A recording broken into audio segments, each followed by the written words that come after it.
আসসালামু আলাইকুম প্রিয় দর্শক। এই রোগীটি রিংওয়ার্মে ভুগতেছে 6 বছর ধরে, ফাঙ্গাল ইনফেকশন। এই রোগীটির মুখে এবং শরীরের বিভিন্ন জায়গায় ওয়ার্ডস এবং মল পর্যাপ্ত পরিমাণ। Hot patient.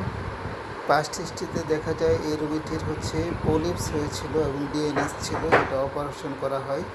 ফ্যামিলি হিস্ট্রিতে বেশিরভাগই অ্যাজমা, একজিমা এবং অ্যালার্জি দেখা দেয়। তার স্টুল কনস্টিপেটেড। এই পেশেন্টটি মাংস খেতে চাই এবং তার সবচেয়ে বেশি পছন্দ পেঁয়াজ এবং চা। আর সে স্বপ্নে দেখে যে উপর থেকে পড়ে যাচ্ছে এবং তার পয়সাপাতি হারিয়ে যাচ্ছে। সামওয়ান ইজ ফলোয়িং হিম। তার মাইন্ডে দেখা যায় খুবই সাসপিসিয়াস, ফরগেটফুলনেস এবং তাকে কেউ মেরে ফেলবে এবং চক্রান্ত করা হচ্ছে এবং ফিক্সড আইডিয়া,